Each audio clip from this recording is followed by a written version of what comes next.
6 de la mañana en punto, amigos. Qué gusto acompañarles en esta mañana. Vamos a repasar las noticias de Ecuador y del mundo de inmediato. Buenos días.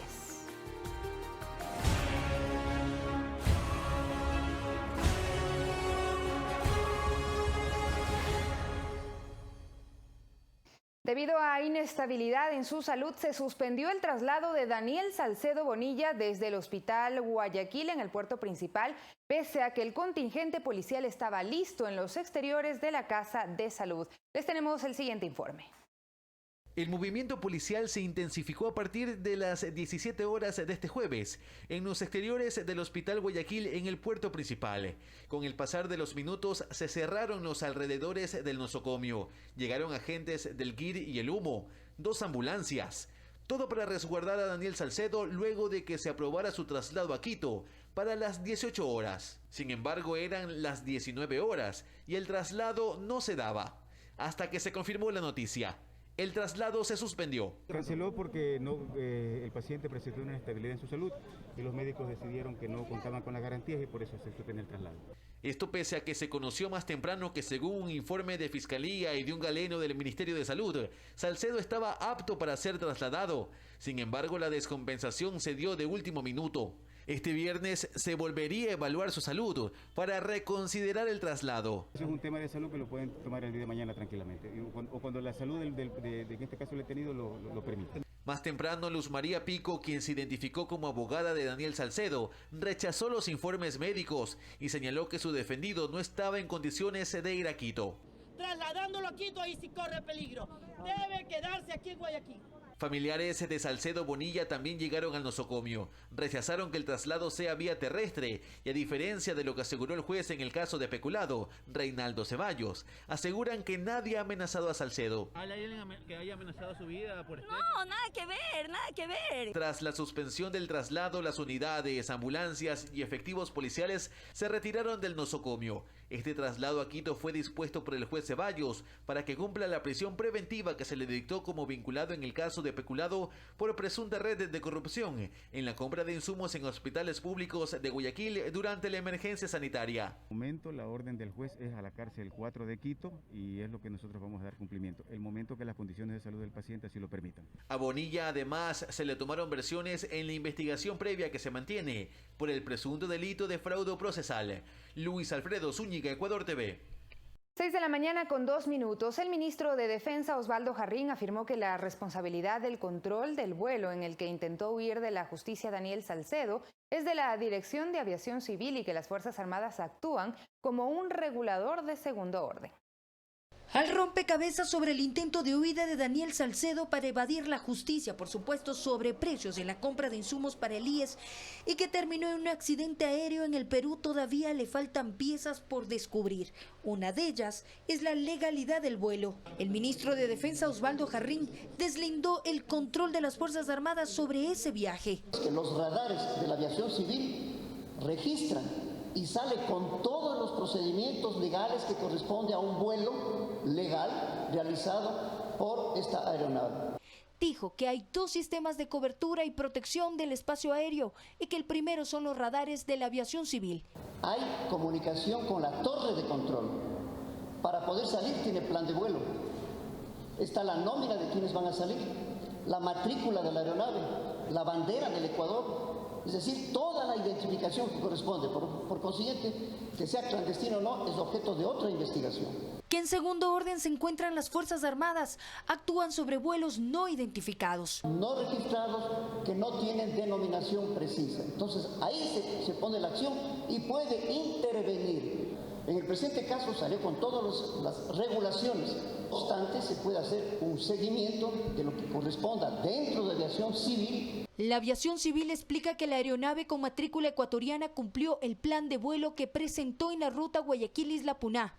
En la lista de ocupantes del piloto Franklin Lara y los pasajeros Alfredo Espinosa, César Rodríguez, Abraham Muñoz, Andrés Alcíbar y Jocelyn Mieles. Pero no consta el nombre de Daniel Salcedo. Se indaga una posible falsificación de identidad. En ningún momento esta avioneta ni pidió permiso ni tenía permiso para trasladarse hacia el Perú. Hay una entidad que es la la Dirección de Aviación Civil, que tiene una competencia en unas cosas, hay otras competencias que tienen que ver con otros esquemas de seguridad que tiene el país. Aseguró que en esta etapa de investigaciones aún no se puede determinar las responsabilidades. Por ahora yo creo que es apresurado tratar de determinar o hacer un juicio de valor a priori respecto de qué institución pudo o no pudo haber estado cumpliendo sus responsabilidades. Yo pienso que hay que dejar que las investigaciones avancen. La avioneta que se accidentó en Tumbes, en Perú, es de propiedad de Alfredo Adún, empresario cercano al expresidente Abdalá Bucaram. La Fiscalía allanó las oficinas de la compañía aérea desde donde salió Daniel Salcedo. Valeria Villarroel, Ecuador TV. Y analistas consultados concuerdan que sin una adecuada coordinación y colaboración entre las instituciones de justicia y demás entidades relacionadas a este campo, será inútil todo esfuerzo para sancionar a los corruptos. Plantean que tanto la Fiscalía como la Corte Nacional de Justicia no pueden trabajar por andariveles distintos. Los últimos casos detectados de corrupción son, sin dudarlo, la comidilla de líderes de opinión, analistas y de gran parte de la sociedad ecuatoriana. Por un lado se destaca el trabajo de la Fiscalía y de la Policía Nacional, y por otro, no faltan los cuestionamientos a las decisiones judiciales que deben ser, a juicio de los críticos, la cereza en el pastel del trabajo investigativo de fiscales y de la tarea de los agentes policiales cuando se dan capturas de sospechosos de actos ilícitos. Sobre este punto, para el analista político César Coronel Garcés, la mediatización de la justicia genera distorsión en los ciudadanos sobre la manera en cómo se percibe el trabajo de jueces. Mucho cuidado con el rol que tienen los medios de comunicación, los líderes de opinión, las redes sociales, porque muchas veces líderes de opinión, redes sociales, periodistas suelen dictar sentencia antes de cumplir el debido proceso. Y cuidado que el juez sentencie en contra de lo que han dicho aquellos líderes de opinión, líderes políticos o periodistas. Eso no quita, acota la integrante de la Comisión Nacional Anticorrupción, Sobeida Aragundi, que se analice el proceder de ciertos operadores de justicia que actúan con temor o sobre afinidades, intereses o cálculos políticos. Estamos en una crisis moral, en una crisis de valores realmente, una crisis endémica heredada por gobiernos anteriores que hicieron de la justicia un arma propicia para la impunidad. Javier Ceballos, Ecuador TV. Y a propósito, Diana Salazar se convirtió en la primera mujer afrodescendiente en alcanzar el cargo de fiscal general en los 23 años de vida institucional del Ministerio Público. En el último año lideró procesos en donde se vinculó al exmandatario Rafael Correa y emprendió varias investigaciones por actos de corrupción durante la emergencia sanitaria. Enseguida un recuento.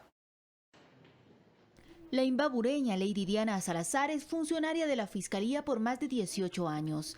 Lideró la unidad de transparencia y lucha contra la corrupción. A su cargo estuvo el caso FIFA Gate, en donde se procesó bajo el delito de lavado de activos al ex titular de la Federación Ecuatoriana de Fútbol, Luis Chiriboga. La tesis de Fiscalía ha sido aceptada. La Fiscalía ha cumplido con su trabajo, hoy ha sido ratificada por los señores jueces. Además, con sus investigaciones vinculó al ex vicepresidente Jorge Glass en el caso Odebrecht, donde se reveló un entramado de corrupción para la adjudicación de contratos a la constructora brasileña en 5 proyectos estratégicos que se efectuaron en el país, a través de sobornos que superaron los 33 millones de dólares.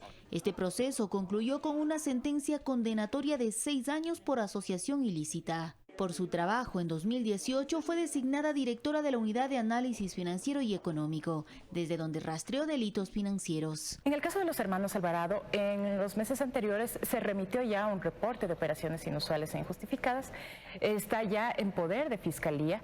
Además consiguió que Telconet, compañía de Tomislav Topic, devuelva al Estado recursos económicos entregados por Odebrecht. Tras varios meses de acciones y gestiones, se ha conseguido el compromiso por escrito por parte del señor Mario Tomislav Topic Granados de consignar al Estado ecuatoriano el valor de 13.5 millones de dólares.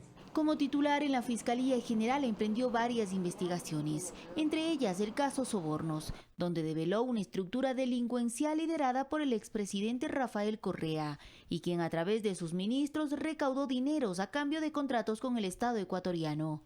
Actualmente hay una sentencia en primera instancia de 8 años.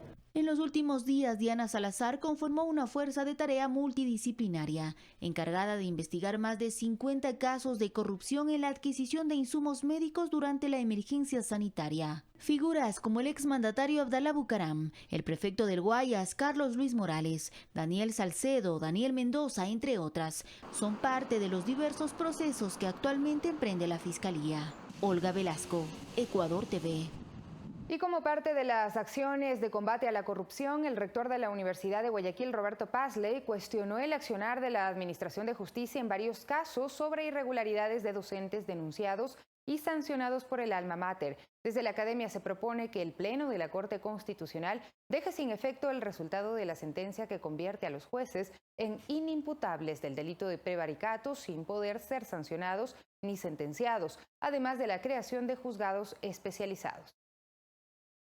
Con jueces probos y de requisitos especiales para atender estos casos de acciones constitucionales y amparos, de manera profesional y no con la liberalidad dudosa y acomodaticia a intereses particulares como lo hacen en la actualidad determinados jueces que ignoran el verdadero alcance y aplicación de las normas del nuevo constitucionalismo. Esperemos, pues, ciudadanos, autoridades, que todos nos comprometamos en la lucha contra la corrupción. Y en otro tema, la Comisión de Desarrollo Económico de la Asamblea Nacional inició el tratamiento de la objeción parcial del Ejecutivo a la Ley Orgánica de Apoyo Humanitario para combatir la crisis sanitaria derivada del COVID-19. Esperan tener un informe no vinculante el próximo lunes para presentarlo al Pleno Legislativo.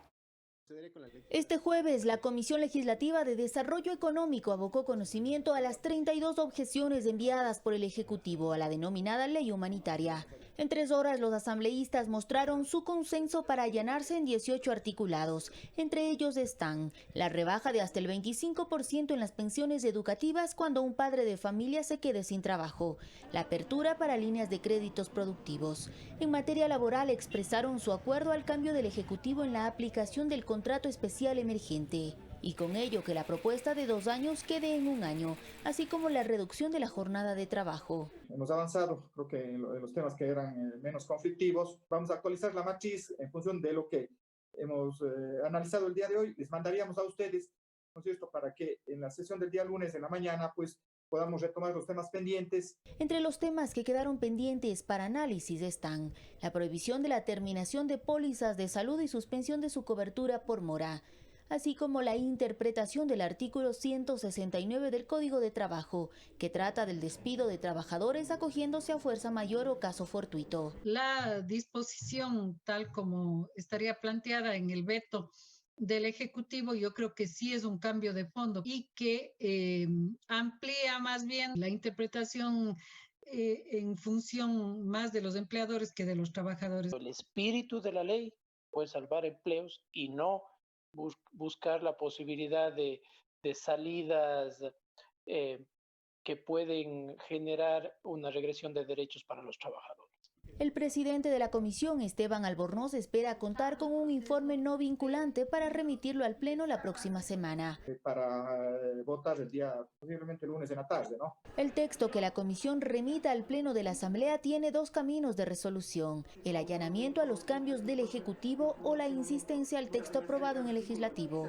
Olga Velasco, Ecuador TV.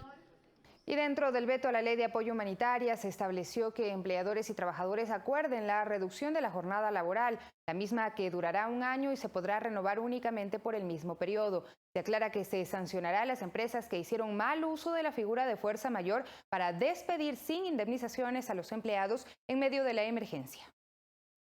Uno de los principales cambios que el Ejecutivo realizó a la Ley de Apoyo Humanitario tiene que ver con materia laboral. Para mantener el empleo en el país, se señala que los empleadores podrán acordar con sus trabajadores la reducción de máximo el 50% de la jornada laboral. Asimismo, se establece que el pago del salario corresponderá en proporción a las horas efectivamente trabajadas y que no será menor al 55% del sueldo fijado previo al acuerdo entre las partes. Buscamos que en un acuerdo empleador-empleado logremos que no se despidan a trabajadores, se lleguen a acuerdos de cualquier tipo que nunca perjudiquen el sueldo mínimo. De ninguna manera se podrá bajar del sueldo mínimo para estos acuerdos, y ese empleador se beneficiará de un crédito de Reactívate Ecuador, y mientras dure este proceso de que se reducen o las jornadas o hay un acuerdo en los beneficios económicos del empleador, ese empleador no podrá recibir utilidades. Los acuerdos entre empleadores y trabajadores para dar paso a la reducción de la jornada laboral podrá efectuarse durante un año con la posibilidad de renovarse únicamente por el mismo periodo. Esto lo que busca es que en una situación difícil todos pongan el hombro y que preservemos el empleo, que es nuestra primera prioridad. En cuanto se refiere al nuevo contrato especial emergente, el Ejecutivo aclara que este se aplicará para la sostenibilidad de la producción y fuentes de ingresos en situaciones emergentes o para las nuevas inversiones o líneas de negocio. La modalidad podrá tener una duración de 1 año y contemplará como mínimo 20 horas de jornada laboral semanales y hasta 40 distribuidas en un máximo de 6 días a la semana, sin sobrepasar las 8 horas diarias y tener 24 horas consecutivas de descanso. Esa reactivación no se dará solamente en 1 o 2 años, no es del 20 ni el 21, sino implicará muchos más. Entonces, ese contrato era importante para acompañar esa reactivación. El veto del Ejecutivo también se refiere a la interpretación del artículo 169 del Código del Trabajo, que trata sobre la causal de fuerza mayor. El gobierno aclara que no se permitirá abusos por parte de las empresas a la hora de desvincular personal en medio de la emergencia sanitaria. El presidente ha puesto una sanción de 1.5 veces el despido intempestivo para aquellas personas que hayan sido probadas por un juez, empresas, perdón, que hayan sido probadas por un juez, que mal utilizaron este mecanismo y por tal razón perjudicaron los derechos de trabajadores. Santiago Tello, Ecuador TV. 6 de la mañana con 16 minutos, y la nueva resolución de la Junta de Regulación Monetaria y Financiera amplía por 60 días adicionales los plazos para que los clientes que lo decidan realicen un nuevo diferimiento de sus obligaciones. Así lo explicó el presidente de la Asociación de Bancos, Julio José Prado. La Junta de Regulación Monetaria y Financiera extendió con una nueva resolución por 60 días adicionales el diferimiento extraordinario de obligaciones crediticias. El proceso no es automático y requerirá que el cliente pida acogerse. Este es un diferimiento que se va a hacer caso por caso, no es automático. Tal como lo han dicho los clientes a los cuales se les ha entrevistado, hay que comunicarse con el sistema bancario. Cada uno de los bancos tiene sus propias políticas y podrá atender a sus clientes. Si bien eso no implica recargos ni intereses adicionales para los clientes, sí se cobrarán los intereses que origina el mismo crédito y también podrán refinanciarse. El aplazamiento no afectará el historial crediticio de los ciudadanos. Sin embargo, si después de finales de agosto no se cancelan las deudas, quedarán registradas como impagas. Si después de 90 días, es decir, pasa julio, pasa agosto, pasa septiembre, y la persona no ha cumplido sus obligaciones, ahí sí tendremos básicamente que pasarla a esta deuda como una deuda vencida. Prado confirmó que al momento se difirieron 1.2 millones de operaciones de crédito, que representaron un total de 3.500 millones de dólares. Para los clientes de los bancos y cooperativas es positivo tener un nuevo plazo, ya que la economía empieza a reactivarse. Sí, porque todo el mundo estamos buscando cómo pagar, porque si no se nos acumulan más las cuotas. Sí, esta es una buena opción.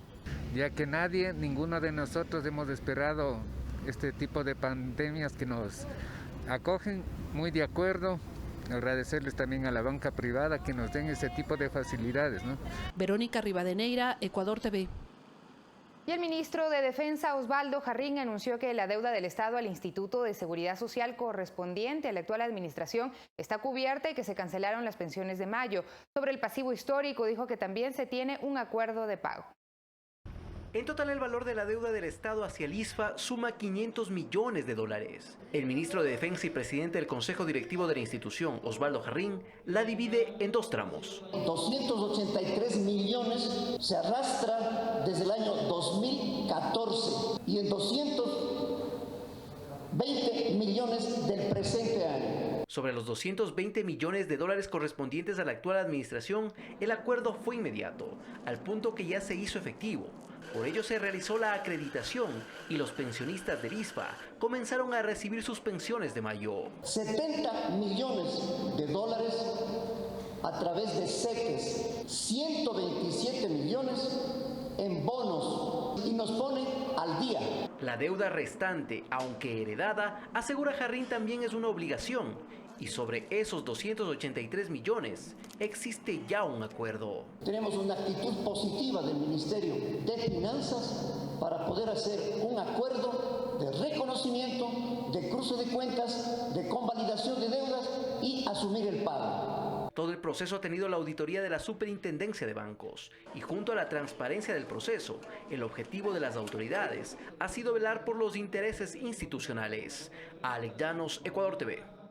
Y tras varias críticas del trabajo de Quito Honesto, se plantea que se convierta en un organismo independiente y se sume a la Comisión Cívica de Lucha contra la Corrupción. El titular del organismo afirma que funciona desde hace 18 años sin un reglamento.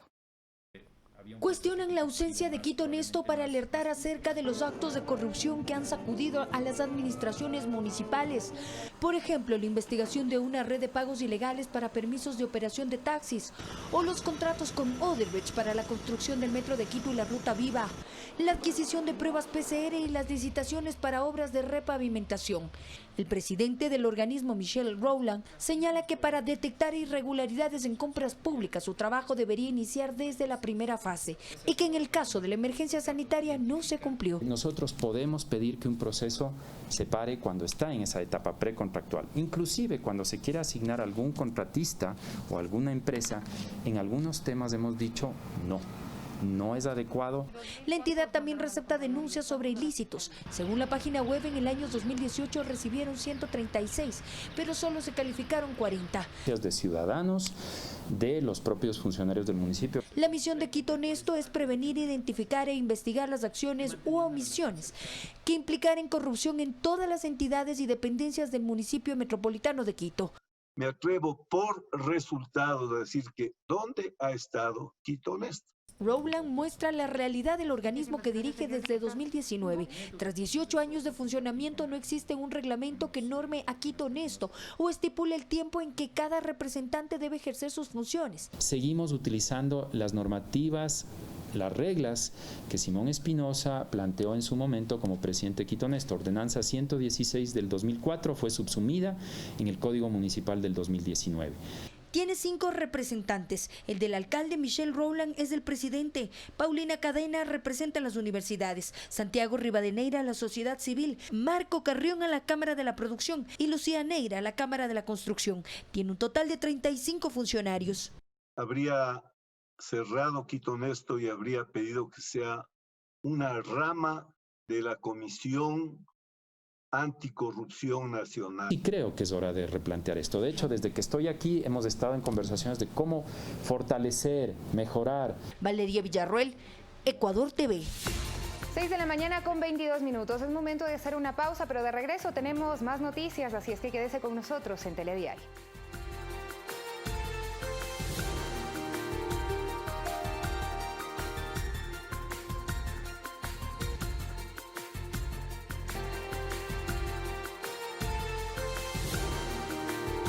Estamos de regreso, son las 6 de la mañana con 26 minutos. Información relevante en este momento, preste atención.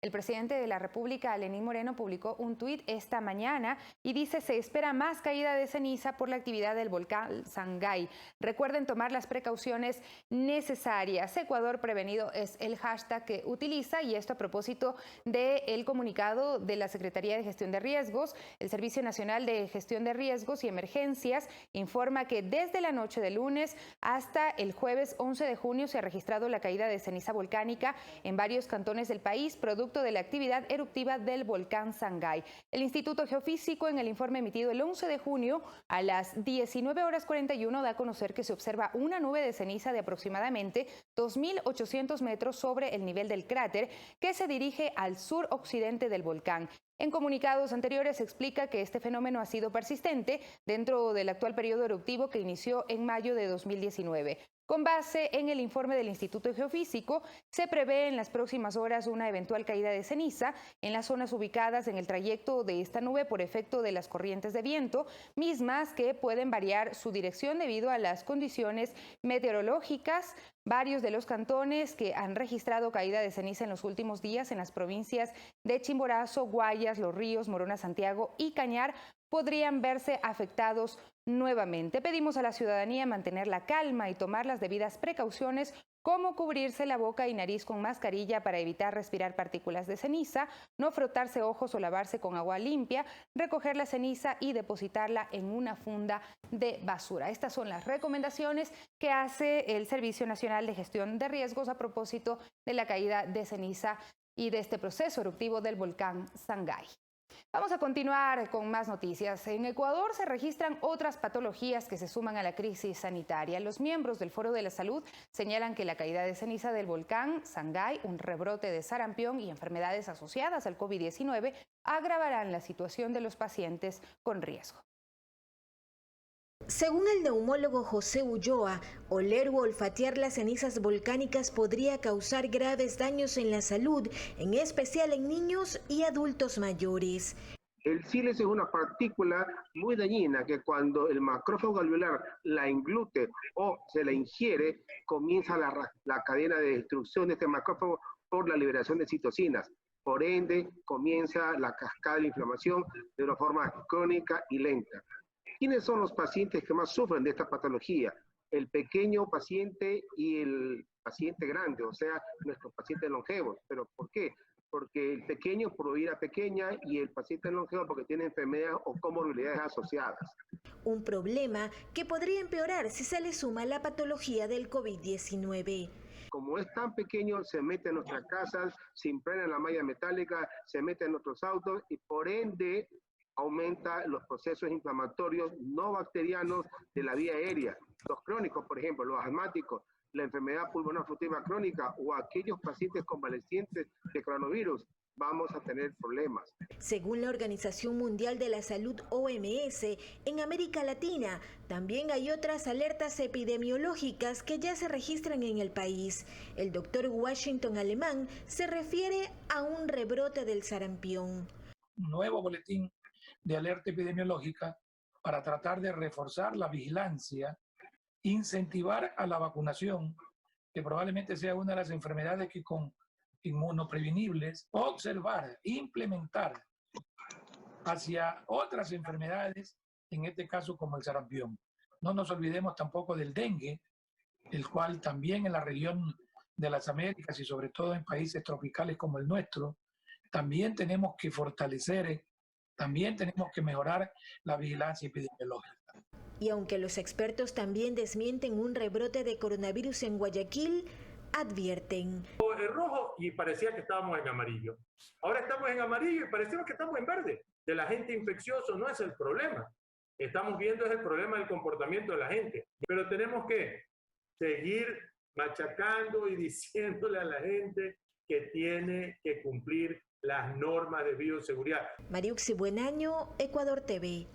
Y el gobernador del Guayas, Pedro Pablo Duarte, entregó kits de libros y oficializó la entrega de créditos de Banecuador en algunos cantones de la provincia del Guayas. Entre los beneficiarios están personas de escasos recursos y agricultores de la región. Los beneficiarios en su mayoría son familias que se dedican a la ganadería y a la siembra de arroz de ciclo corto en los cantones de Juján y Simón Bolívar. Recibieron financiamientos de hasta $15,000 por parte de Banecuador. Me siento contento porque me ha llegado buen tiempo el dinero que hice el crédito en Banecuador. En 15 días me salió el préstamo, fue rápido. Exactamente, gracias a él, gracias a Banecuador, gracias al gobierno. Y los felicito exactamente por la labor que están haciendo, incluso esta pandemia que hubo, los felicito al gobierno. Como parte de la campaña Reactivación Segura, el objetivo es repotenciar los cultivos y emprendimientos, siendo uno de los sectores que se ha mantenido en primera línea durante la emergencia sanitaria. Estamos recorriendo una vez más toda la provincia del Guayas para saludar a los alcaldes, saludar a la población, pero precisamente verificar que se estén cumpliendo con todos los protocolos que indica el COE Nacional. Nosotros desde la Gobernación de la provincia de Guayas no tenemos presupuesto para realizar obras, no tenemos el presupuesto que tiene una alcaldía o que tiene una prefectura. Sin embargo, no nos íbamos a quedar cruzados de brazos sin hacer nada frente a esta desgracia que ha agobiado no solo al Ecuador, sino al mundo entero. Es por eso que empezamos a hacer autogestión y esta autogestión nos ha permitido llegar con obras y servicios. Mientras tanto, en Playas, la Gobernación conjuntamente con el Ministerio de Educación entregó 500.000 libros. Son kits que incluyen 2 libros de contenido y actividades para el Bachillerato General Unificado y complementos pedagógicos dentro del Plan Educativo COVID-19. En los próximos días, se espera dar uniformes para ser utilizados cuando reinicien las clases. A pesar de todo lo que está sucediendo aquí en el Ecuador y al nivel mundial, igual no han parado de las clases, van a continuar. Y eso estoy contento. El señor gobernador me entregó para mi hijo de 3er año de contabilidad. Y por medio de esto podemos saber cómo organizar a nuestros niños, ideas que vienen aquí. Mariuxi Buenaño, Ecuador TV. Los médicos y expertos alemanes que brindaron asistencia técnica y apoyo a la gestión del gobierno de Ecuador en la pandemia del coronavirus finalizaron sus labores formales en nuestro país. Sin embargo, equipos técnicos mantendrán la cooperación con universidades e institutos para procurar la descentralización en la detección de casos COVID-19. Fueron más de 2 semanas de trabajo en donde los expertos en salud alemanes visitaron varios puntos del país para brindar asistencia y respaldar las acciones implementadas para el combate a la pandemia del COVID-19. Para el experto Andrés Moreira, es vital generar y compartir información científica para diseñar una estrategia para descentralizar la detección de casos COVID. Entonces, muchos de los problemas que se encuentran en el Ecuador también se encuentran en otros países del mundo, incluidos Alemania, ¿no? La falta de reactivos, la falta de personal, etcétera, etcétera. En ese sentido, las autoridades de salud han hecho un excelente trabajo porque a ustedes les ha tocado muy difícil. La cantidad de casos subió exponencialmente. La cooperación entre Alemania y Ecuador se mantendrá no solo en el campo científico y técnico para fortalecer a los laboratorios del país. Christian Dan, directora residente de la Agencia de Cooperación Alemana GIZ, habló de la disponibilidad de recursos económicos para la financiación de proyectos orientados a la reactivación de la economía. Son $600.000 y los montos serán entre 1.000 y 1.500. Pero si recibimos un proyecto muy interesante con un otro monto, la Cancillería y la Embajada Alemana va a decidir. El canciller José Valencia y el embajador de Alemania en Ecuador, Philipp Schauer, resaltaron la importancia de mantener una cooperación en momentos donde una pandemia puso en jaque a los sistemas de salud y a las economías del mundo entero. Se vuelve urgente la implementación de laboratorios, instalaciones, pero sobre todo el diseño de estrategias de combate al COVID-19. Que dice que tenemos que ser solidarios en estos tiempos, que es una pandemia mundial, tenemos que combatirlo al nivel internacional.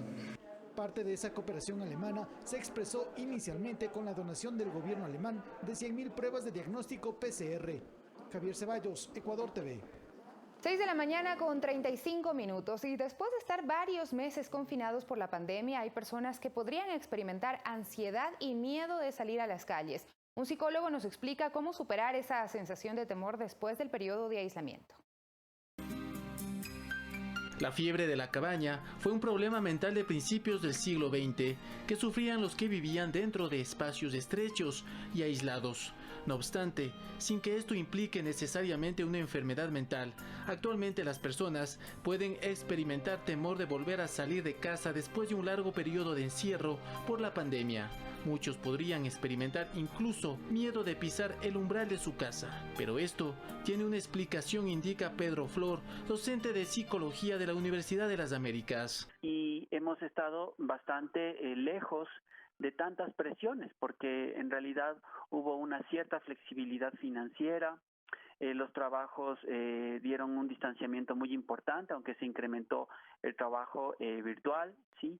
Pero en definitiva el roce social disminuyó y con ello disminuye el estrés. Lo que ocurre es que las personas cuando deben volver a la vida laboral o a la vida social vuelven a enfrentarse con aquellas viejas o viejos problemas que no habían resuelto. Por lo general, menciona el especialista, este tipo de temores la padecen aquellas personas que tienen una autoestima baja en lo personal y profesional, conflictos que son incrementados por el estrés generado por el aislamiento y los problemas económicos y sociales derivados de la propia crisis sanitaria. Si el mundo es peligroso, si el mundo es tranquilo, si es acogedor, o si hay carencia, o si no hay suficientes recursos para mí, o si no voy a encontrar trabajo, o la percepción que yo tengo sobre el mundo. Los temores son muy comunes y son variantes de la cotidianidad de la gente, pero hay casos en los que podrían agravarse y convertirse en una enfermedad mental como una agorafobia o el síndrome de la cabaña, entre otras patologías que deben ser tratadas ya por un especialista. Cuando el malestar afecta el rendimiento laboral, el rendimiento social, familiar y que sea clínicamente significativo, es decir, que haya un deterioro enorme en todas las esferas. Pero si este no es su caso, hay diferentes alternativas para sanar estos temores o miedos. Lo primero es comprender que los mismos son comunes. Es simplemente que estoy bajo mucha presión y eso va a acentuar mis conflictos. Para aliviar esta presión es necesario evitar cierta información dañina.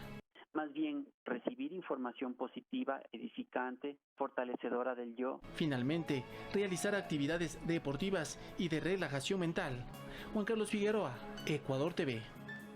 Y preste mucha atención, en el Hospital Roberto Gilbert de Guayaquil se analizan 23 casos de síndrome inflamatorio multisistémico asociado al COVID-19. Ponga atención a los signos de alarma y características que se pueden presentar en niños y adolescentes.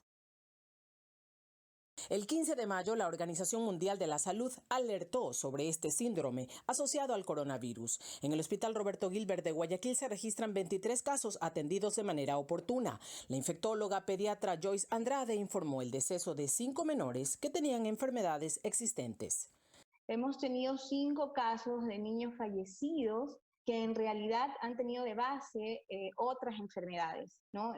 Uno de esos pues debutó junto con una leucemia.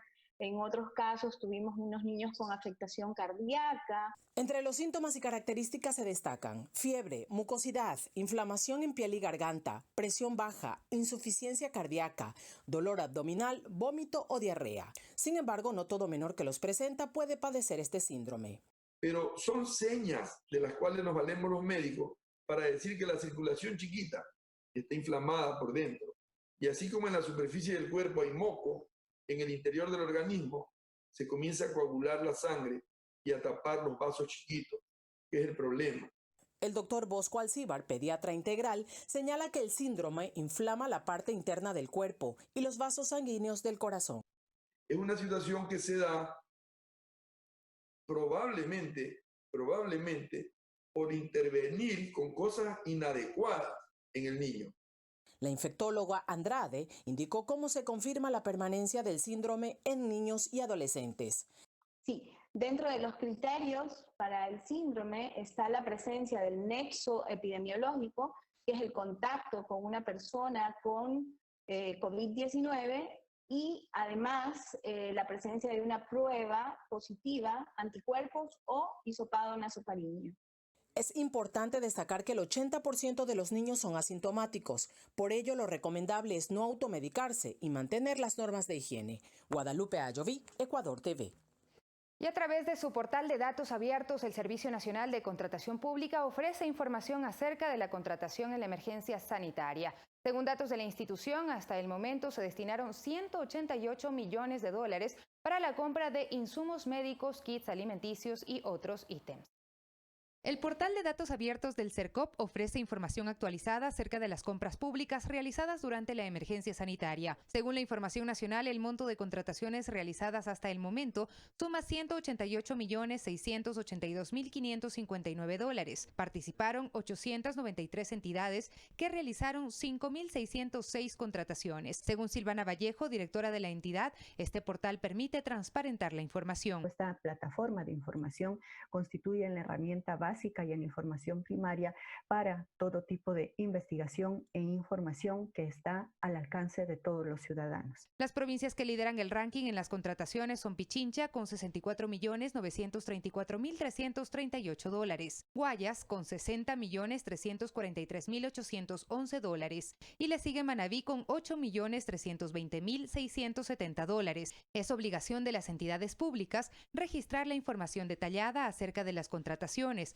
aunque solo el 61% han cumplido, no así un 39% de las entidades. Entidades que no han publicado, sin embargo, este es un agravante, puesto que viola la norma obligatoria, ya se ha reportado a Contraloría General del Estado. Esta información permite verificar los precios unitarios de los insumos adquiridos, precios de mascarillas, bolsas para cadáveres, pruebas rápidas o PCR y kits alimenticios, que son los artículos más recurrentes. La información ha sido enviada ya a las respectivas entidades de control, sea Fiscalía, sea Contraloría. La revisión lo estamos haciendo del 100%. El Ministerio de Salud Pública contrató a la fecha más de $40 millones, un 21.34% respecto del monto por emergencia, seguido de la Municipalidad de Guayaquil con un 11%. Luego aparece la Fundación Municipal para la Regeneración Urbana, Guayaquil Siglo XXI, mientras que los proveedores que aparecen con mayores montos adjudicados son Martínez Velázquez Isidoro Ricardo con $9.960.000, el 5.38% respecto al monto total por emergencia. En segundo lugar, MB Importaciones con $6.517.000. Le sigue Suministros Médicos Manosalvas Villagómez con ventas al Estado por $6.435.000 durante la emergencia. Sofía Montoya, Ecuador TV.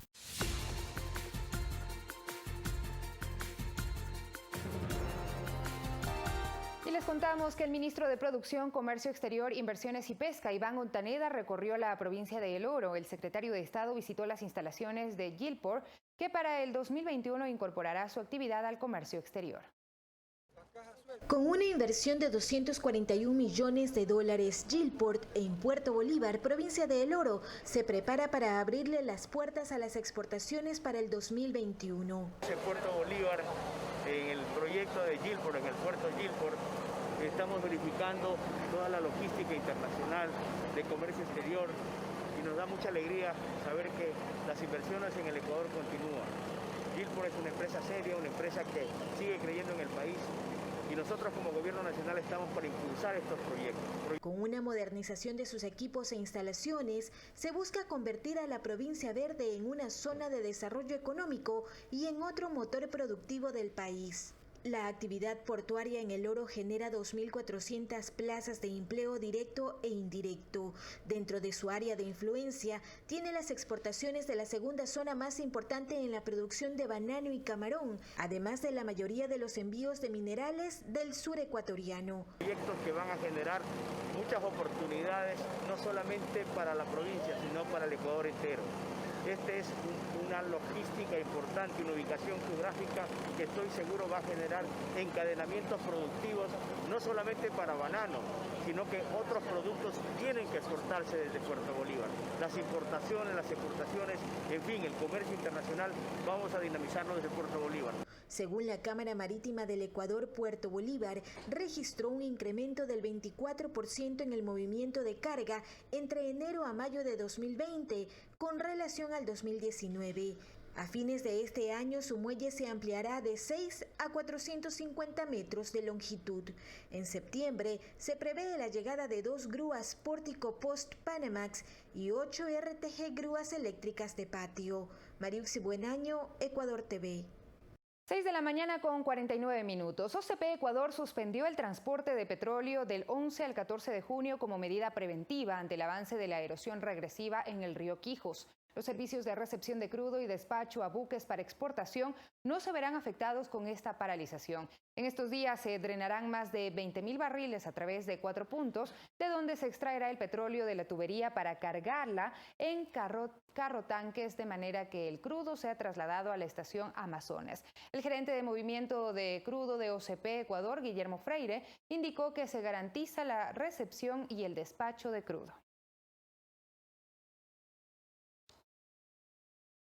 Y a través de los créditos de desarrollo humano del Ministerio de Inclusión Económica y Social, emprendedoras de la Zona 8 aportan a la reactivación económica de los sectores populares con la creación de los nuevos negocios productivos. En los sectores populares poco a poco se reactiva la economía. Ketty Magallanes es beneficiaria del Bono de Desarrollo Humano. A través del crédito ha hecho crecer su negocio comercializando chifles para tiendas y restaurantes. Lo he hecho ya por 3 veces, entonces todos los créditos que he obtenido lo he implementado en lo que es el negocio. Nos sentimos bien porque podemos trabajar aquí en familia, junto a mi esposo, le ayudo. Beneficiarios del Bono de Desarrollo Humano que accedieron al crédito de desarrollo humano han utilizado esa capital para emprender. Por su lado, Gisela Rodríguez, madre soltera, accedió al crédito para vender víveres. Trabajar en su tienda le permite compartir el tiempo y cuidar a la vez de su hija. Quise aprender esto para estar pasar con ella y aprenderle más, o sea, darle más atención a ella y no dejarla sola. Por eso tener mi propio negocio. En lo que va del año, en la Zona 8, que comprende los cantones de Guayaquil, Durán y San Borondón, se han entregado 806 créditos de desarrollo humano entre individuales y colectivos. Que se sume la intención y la voluntad de los ciudadanos más la ayuda que nosotros podemos dar como Ministerio de Inclusión Económica y Social para entre todos reactivar la economía del Ecuador. En Guayaquil, Guadalupe Ayoví, Ecuador TV. Y les contamos que la Agencia Nacional de Tránsito estableció un nuevo esquema de calendarización para el proceso de matriculación vehicular que arranca en junio con las placas 5 y 2. En Quito, los centros de revisión vehicular aún continúan cerrados y hay malestar ciudadano por la falta de información. Incertidumbre y preocupación siente la ciudadanía en Quito por el trámite de revisión y matriculación vehicular. La Agencia Nacional de Tránsito resolvió el 9 de junio habilitar el proceso. Sin embargo, centros de revisión vehicular como los del Inca, al norte de Quito, permanecieron este jueves cerrados. A pesar de ello, varios ciudadanos acudieron al lugar para realizar el trámite y pedir información. Es que es un contrato de compra y venta. Y pues ya pagué todo, ya legalicé el contrato, pero no puedo pasar la revisión. Necesito ya poner el carro a mi nombre, entonces ese es el inconveniente que tengo. Mi hijo tiene que matricular porque él tiene placa 5. El problema de él es que él está trabajando en un campamento donde no les permiten salir. Entonces no tenemos toda la información. Yo vine a averiguar aquí porque él ya pagó por medio del banco, ya pagó lo que es la revisión, pero en cambio no puede todavía él acceder a la página para sacar una cita. El temor ciudadano es por la generación de multas. Ya una comunicación, pero no está clara, o sea, deberían especificar un poco mejor, porque estaba yo en días ya de pasar la revisión y hacer la matrícula, pero vengo acá a la agencia y todavía no. La resolución de la Agencia Nacional de Tránsito determina una nueva calendarización para quienes no pudieron matricular sus autos desde marzo por la crisis sanitaria.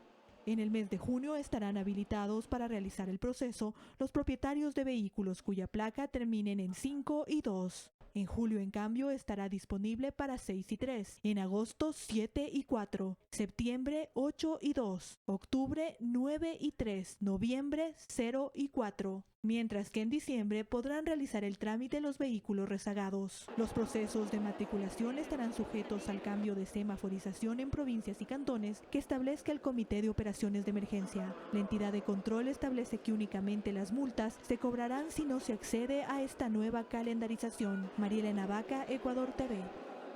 En el sur de Quito, una perrita fue maltratada brutalmente. El animal fue encontrado con su rostro desfigurado al recibir varios machetazos, pero gracias a una intervención médica se encuentra estable. Animalistas buscan al culpable de esta masacre. Desde el primer instante que un ser humano adquiere una mascota, pesará sobre él una gran responsabilidad por varios años, ya que los animales necesitan de varios cuidados, de alimento, de cariño y sobre todo de respeto.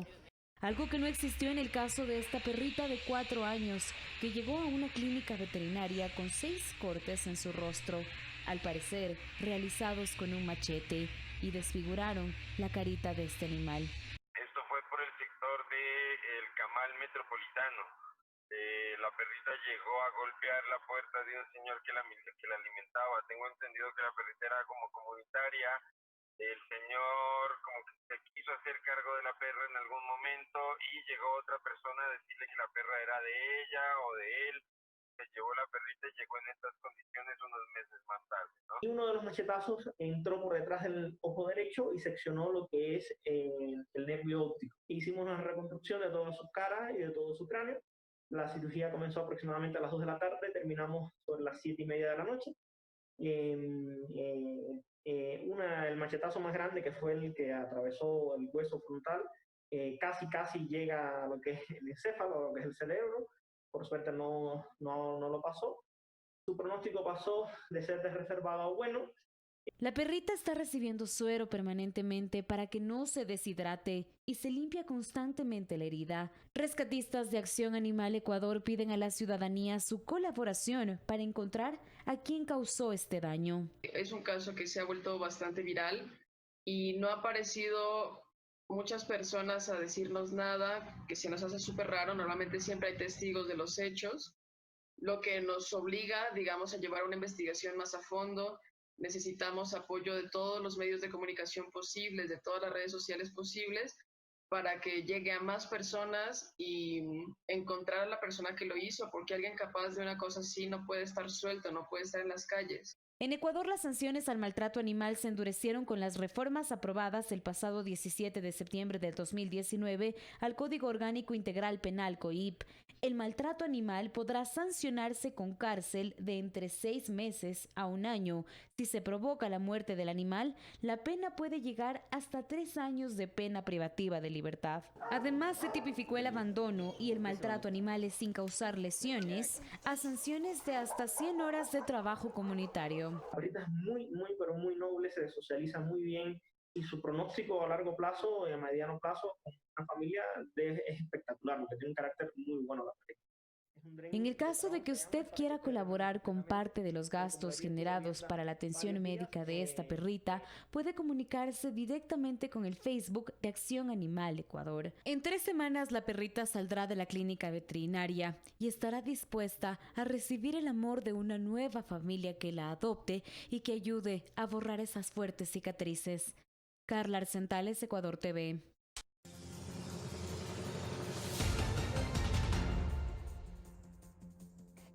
Y América se convierte en el continente con mayor número de muertes a causa del coronavirus. Estados Unidos y Brasil concentran las cifras más altas, tanto de contagios como de fallecidos.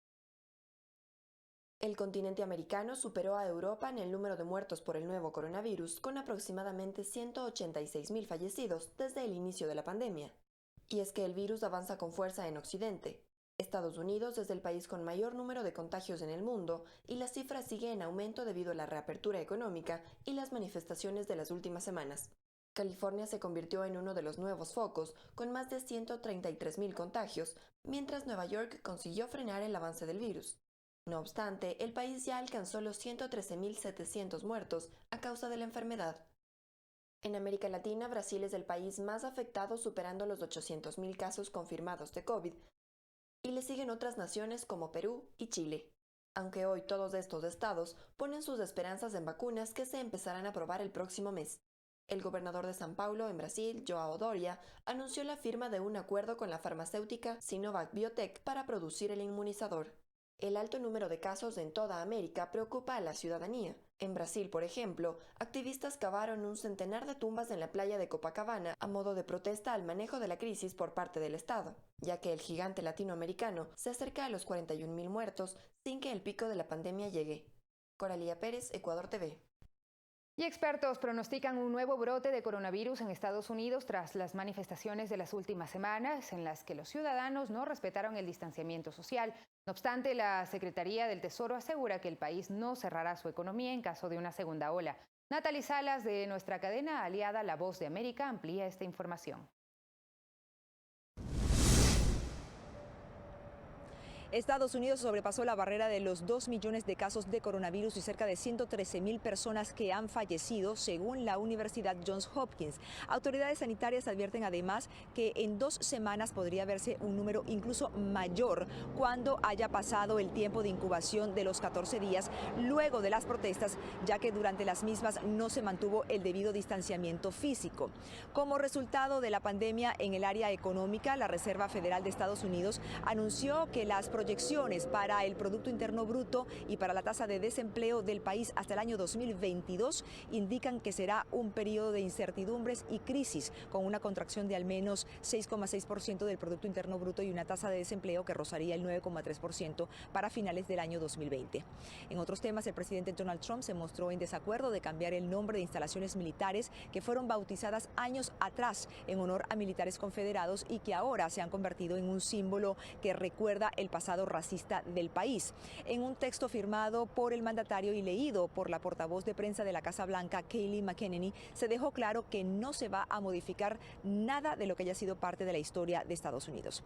Mientras tanto, los manifestantes en varias ciudades siguen exigiendo aumentar la transparencia y la rendición de cuentas de los agentes del orden, algo que ha llevado a los demócratas a trabajar en un proyecto de ley que recoge precisamente parte de estas peticiones. Y por cierto, en varias ciudades del país se ha prohibido el uso de la técnica de inmovilización utilizada con George Floyd y que es conocida como chokehold o técnica de tomar por el cuello o técnica de estrangulamiento. Algunas ciudades que se han sumado a esta prohibición son Houston, Denver, Minneapolis, Chicago y Phoenix, entre otras. Desde Washington, con la agenda informativa del día, soy Natalí Salas Guaitero, de La Voz de América para Ecuador TV. Y con este informe nosotros cerramos esta primera parte de Telediario. Enseguida viene Fabricio Ceballos con más noticias y con el análisis de la información, las entrevistas en Ecuador TV. Hasta pronto, una buena mañana.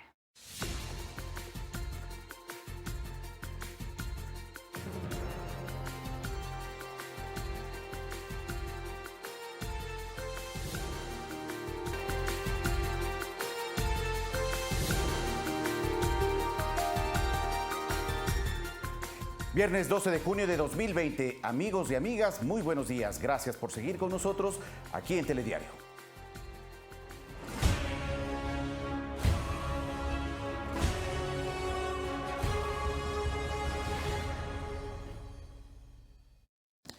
Iniciamos con las noticias. Debido a problemas en su estado de salud, se suspendió el traslado de Daniel Salcedo Bonilla desde una casa de salud de la ciudad de Guayaquil hasta Quito. Salcedo está implicado en las denuncias de irregularidades en la compra de insumos médicos en el Hospital Los Ceibos del IES. El movimiento policial se intensificó a partir de las 17 horas de este jueves en los exteriores del Hospital Guayaquil en el puerto principal. Con el pasar de los minutos se cerraron los alrededores del nosocomio. Llegaron agentes del GIR y el Humo, 2 ambulancias.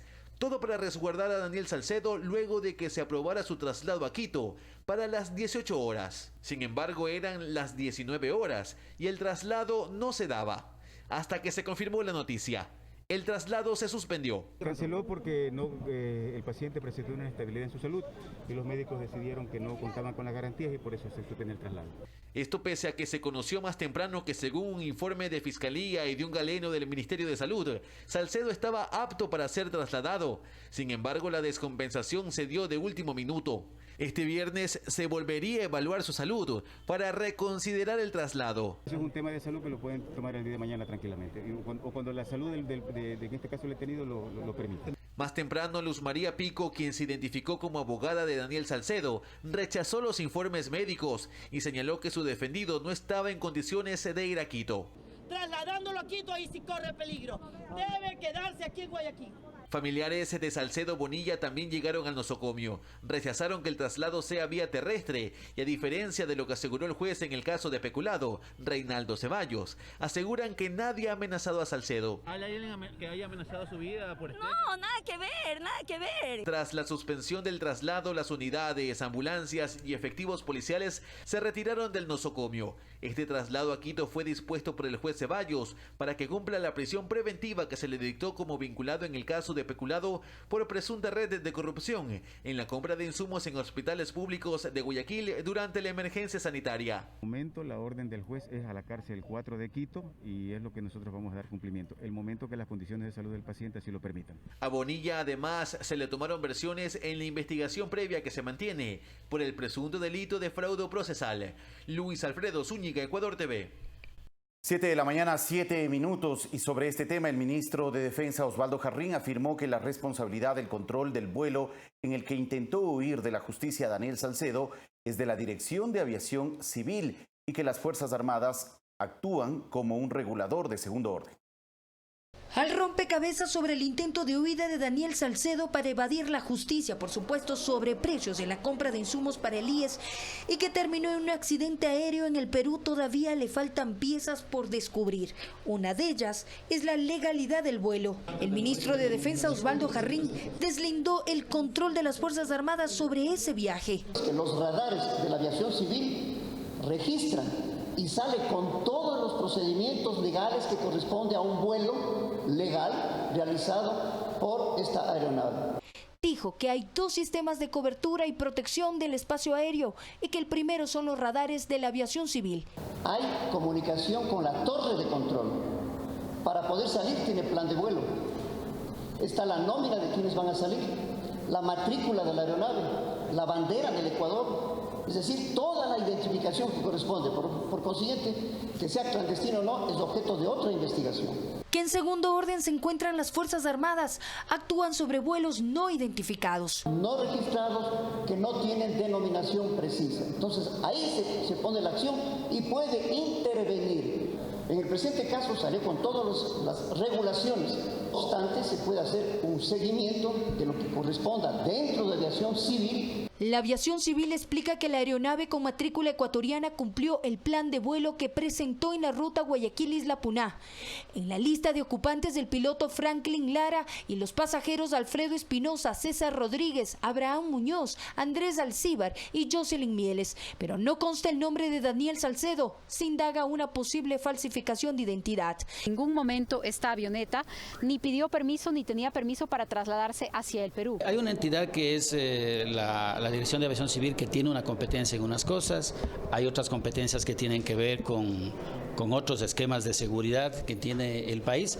Aseguró que en esta etapa de investigaciones aún no se puede determinar las responsabilidades. Por ahora yo creo que es apresurado tratar de determinar o hacer un juicio de valor a priori respecto de qué institución pudo o no pudo haber estado cumpliendo sus responsabilidades.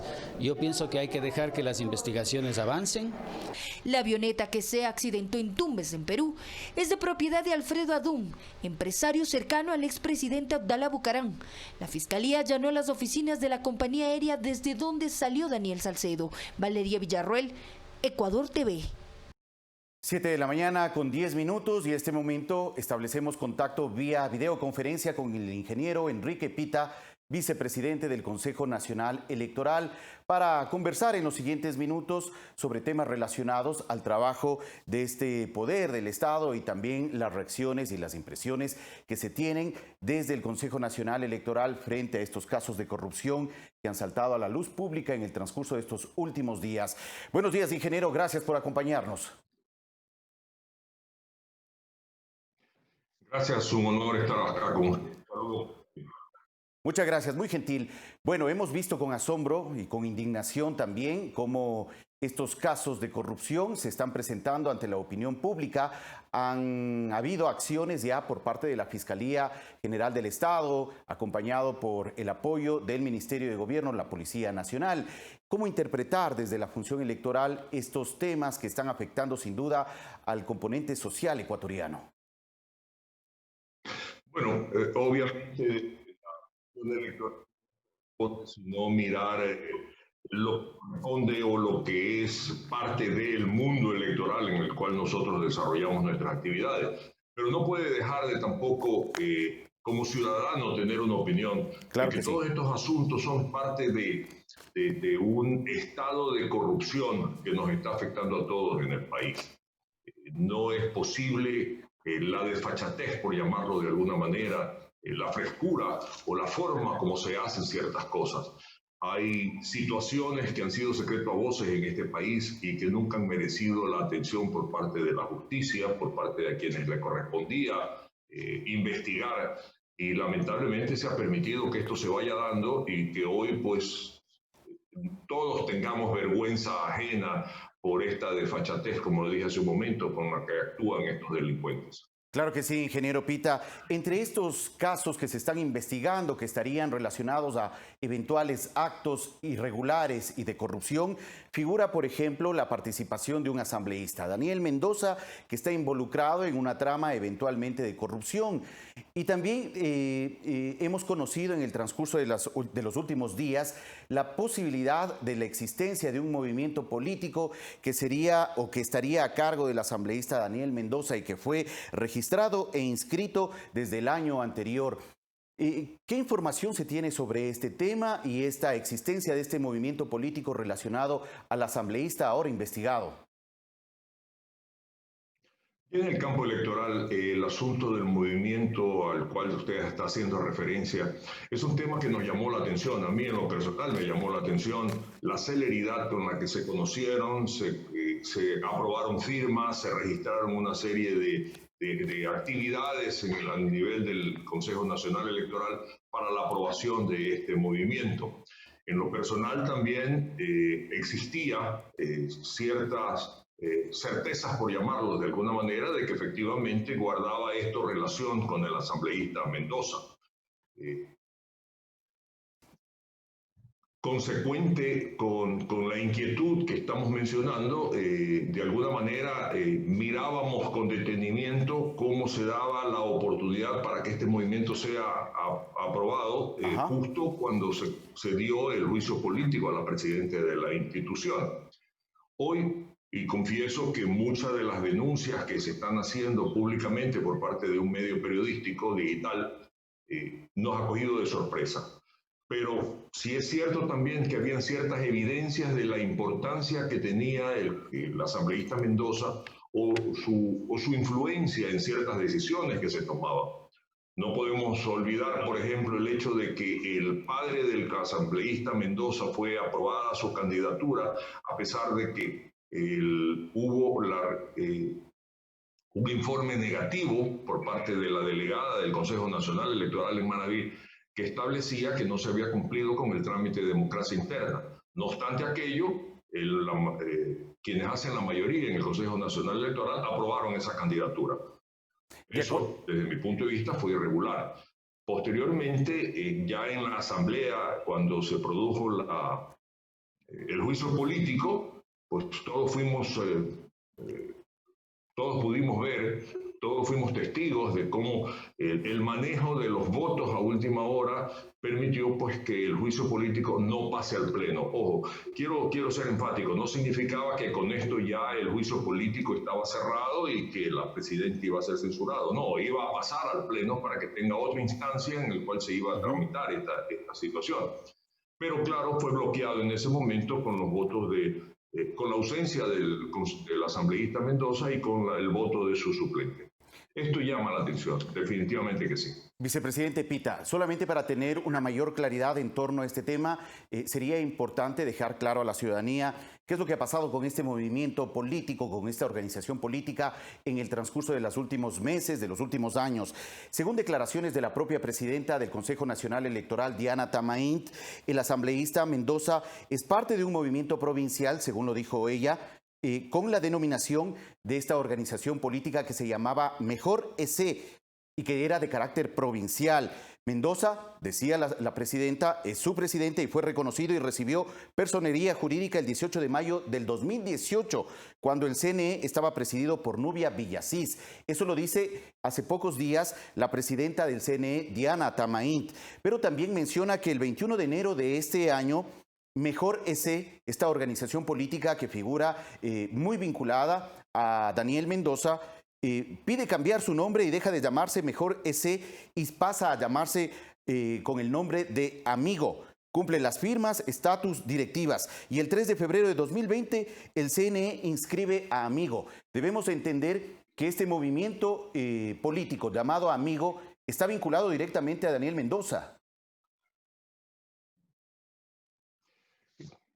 Las pruebas que han sido presentadas nos llevan a pensar definitivamente que sí.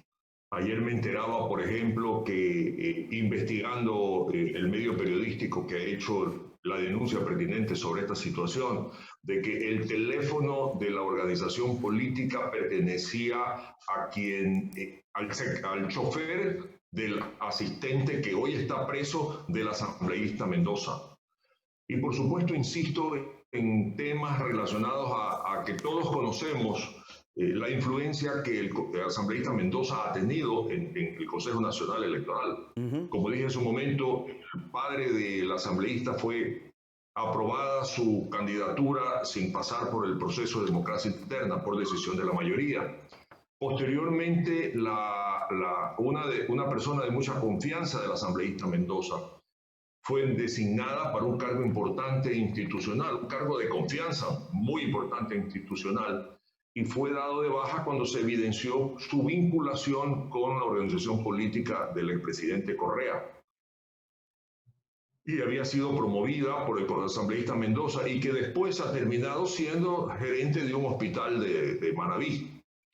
Estas situaciones son las que nos hacen alertar respecto a esta vinculación. Y claro, cuando se produce el juicio político y se dan las cosas como se dieron, tenemos nosotros la altísima preocupación de que hubiesen existido estas relaciones indebidas, por supuesto, porque uno no espera que un asambleísta tenga este tipo de decisiones y de actitudes, más allá de que la justicia se aclare, las cosas sean legalmente transparentes, se haya podido dar pues esta situación de que un voto haya podido ser negociado en un momento dado a cambio de, por ejemplo, esta situación.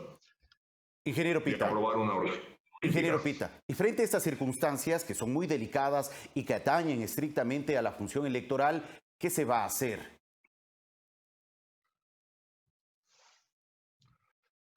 Lamentablemente no podemos nosotros hacer nada, más allá de una decisión que se tomó en un momento dado por parte de la mayoría. En lo personal, yo quiero ser enfático, yo no aprobé por la aprobación de esta organización política. A mí me preocupó en su momento la celeridad con la que se dio trámite a todo esto.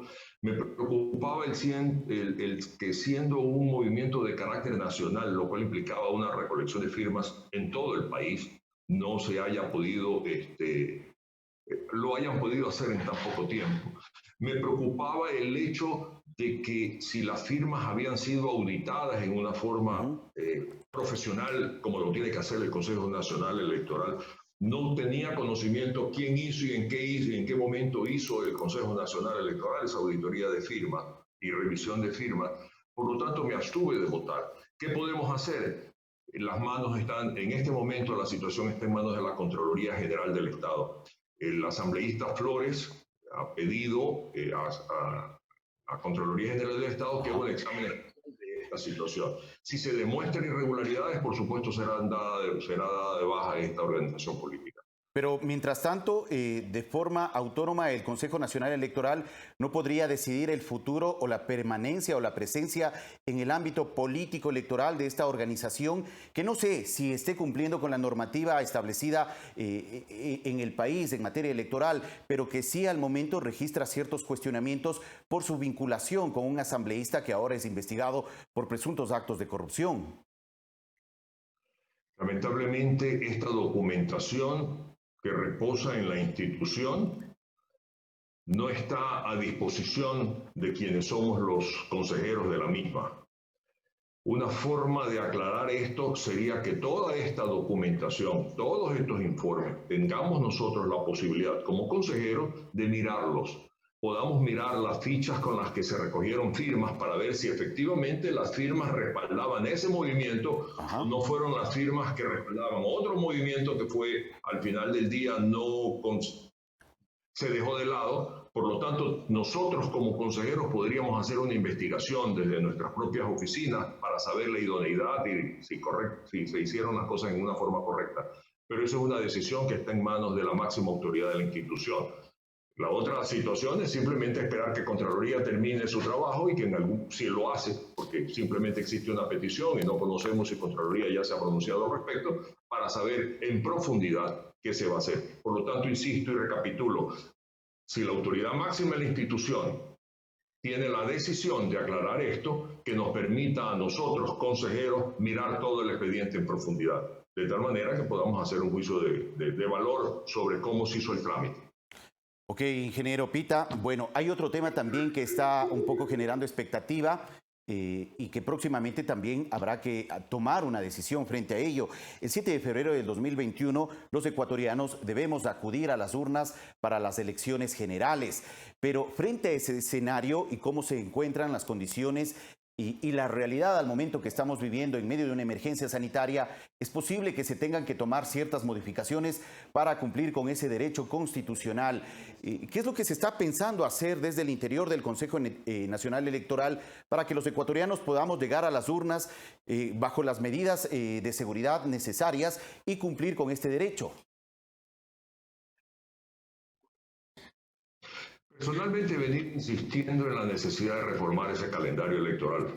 Ese calendario fue hecho sobre la base de una situación del país normal, en la que las condiciones de vida de los ecuatorianos no habían sido afectados por la pandemia ni toda esta situación de cuarentena.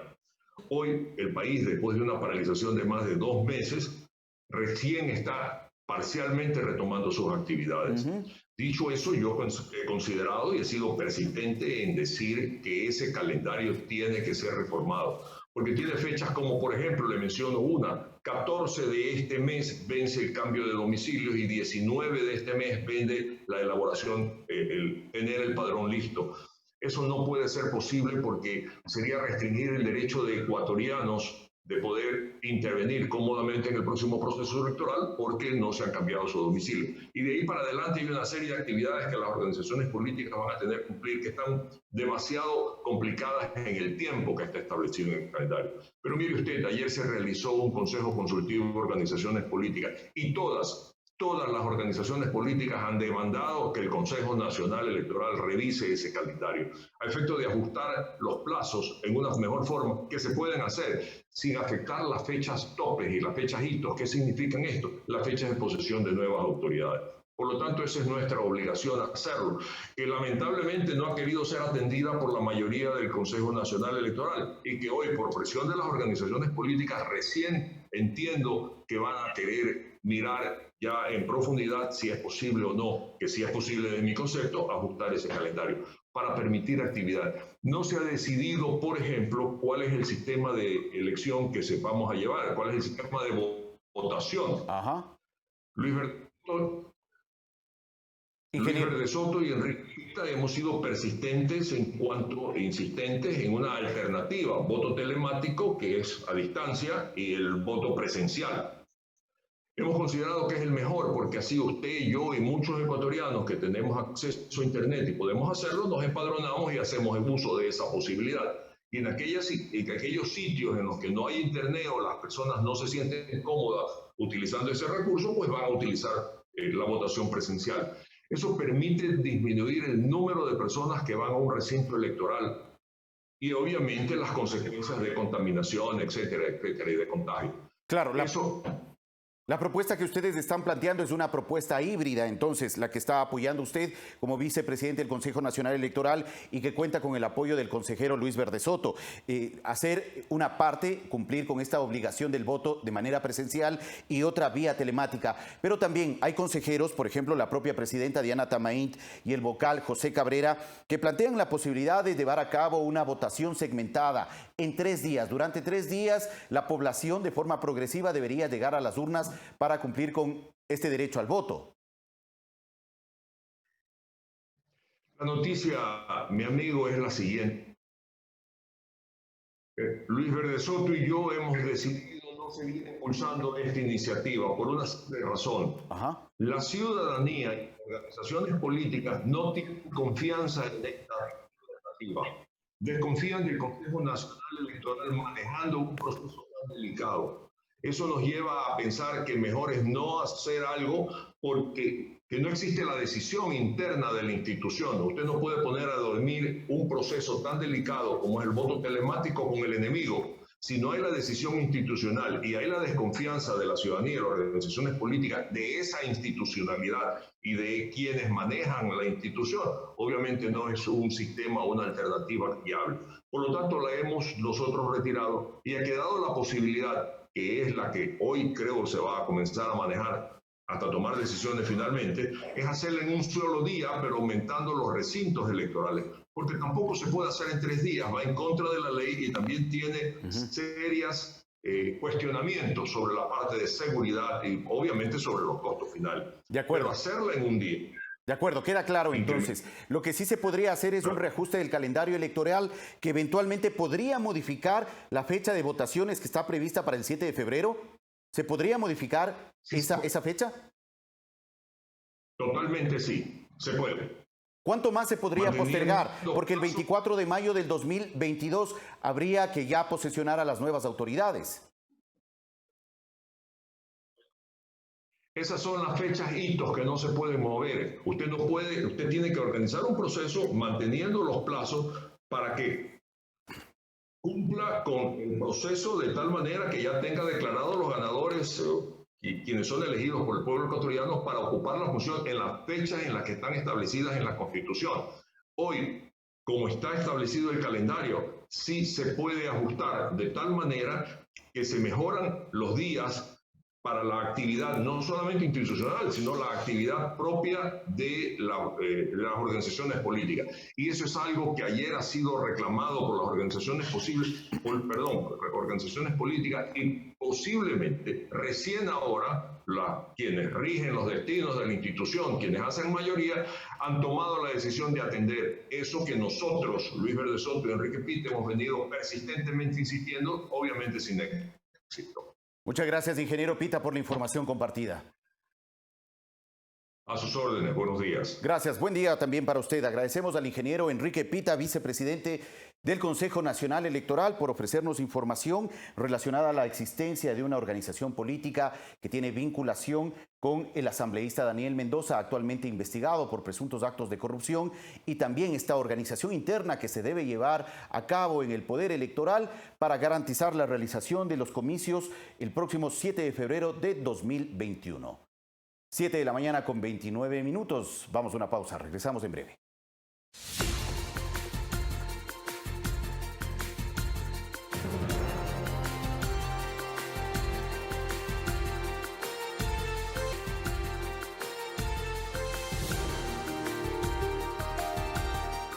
Siete de la mañana, 33 minutos. El presidente de la República, Lenín Moreno, a través de su cuenta de Twitter, pidió el día de ayer, la noche de ayer, tomar precauciones ante la posible caída de ceniza del volcán Sangay debido a explosiones registradas en las últimas horas. El Servicio Nacional de Gestión de Riesgos y Emergencias emitió un comunicado que menciona lo siguiente. El Servicio Nacional de Gestión de Riesgos y Emergencias informa que desde la noche del lunes 8 hasta el jueves 11 de junio se ha registrado la caída de ceniza volcánica en varios cantones del país, producto de la actividad eruptiva del volcán Sangay. El Instituto Geofísico, en el informe emitido este 11 de junio a las 7:41 de la noche, da a conocer que se observa una nube de ceniza de aproximadamente 2.800 metros sobre el nivel del cráter que se dirige al suroccidente del volcán.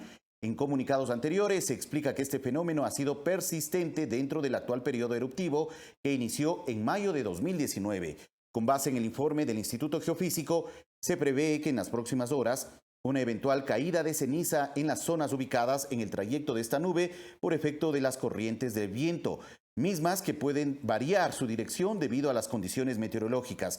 Varios de los cantones que han registrado caída de cenizas en los últimos días en las provincias de Chimborazo, Guayas, Los Ríos, Morona, Santiago y Cañar podrían verse afectados nuevamente.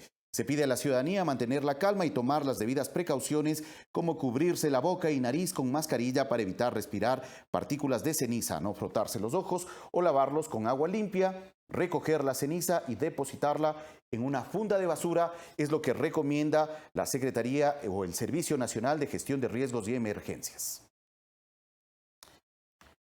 7 de la mañana con 35 minutos. Y dentro del veto a la ley de apoyo humanitaria se estableció que empleadores y trabajadores acuerden la reducción de la jornada laboral, la misma que durará 1 año y se podrá renovar únicamente por el mismo periodo. Se aclaró que se sancionará a las empresas que hicieron mal uso de la figura de fuerza mayor para despedir sin indemnizaciones a los empleados en medio de la emergencia sanitaria. Uno de los principales cambios que el Ejecutivo realizó a la Ley de Apoyo Humanitario tiene que ver con materia laboral. Para mantener el empleo en el país, se señala que los empleadores podrán acordar con sus trabajadores la reducción de máximo el 50% de la jornada laboral.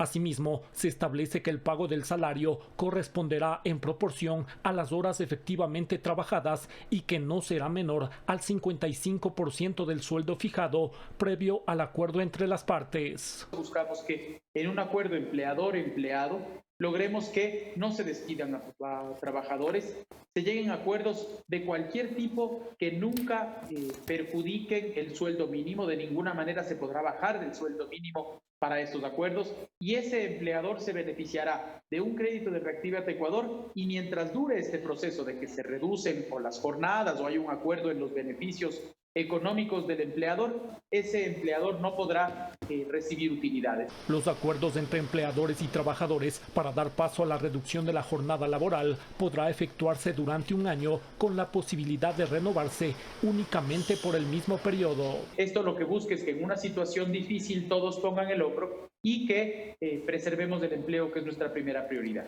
En cuanto se refiere al nuevo contrato especial emergente, el Ejecutivo aclara que este se aplicará para la sostenibilidad de la producción y fuentes de ingresos en situaciones emergentes o para las nuevas inversiones o líneas de negocio. La modalidad podrá tener una duración de un año y contemplará como mínimo 20 horas de jornada laboral semanales y hasta 40 distribuidas en un máximo de 6 días a la semana, sin sobrepasar las 8 horas diarias y tener 24 horas consecutivas de descanso. Esa reactivación no se dará solamente en 1 o 2 años, no es del 20 ni el 21, sino implicará muchos más. Entonces, ese contrato era importante para acompañar esa reactivación. El veto del Ejecutivo también se refiere a la interpretación del artículo 169 del Código del Trabajo, que trata sobre la causal de fuerza mayor. El gobierno aclara que no se permitirá abusos por parte de las empresas a la hora de desvincular personal en medio de la emergencia sanitaria. El presidente ha puesto una sanción de 1.5 veces el despido intempestivo para aquellas personas que hayan sido probadas por un juez, que hayan sido probadas por un juez, que mal utilizaron este mecanismo y por tal razón perjudicaron los derechos de trabajadores. Santiago Tello, Ecuador TV. 7 de la mañana, 38 minutos. Luis Arturo Poveda, ministro de Trabajo, se encuentra con nosotros para conversar en estos minutos sobre las objeciones planteadas por el presidente Moreno a la propuesta de ley de apoyo humanitario, especialmente a lo relacionado a materia laboral. Ministro, buenos días, gracias por acompañarnos. Buenos días por la entrevista. Muchas gracias, muy gentil. Bueno,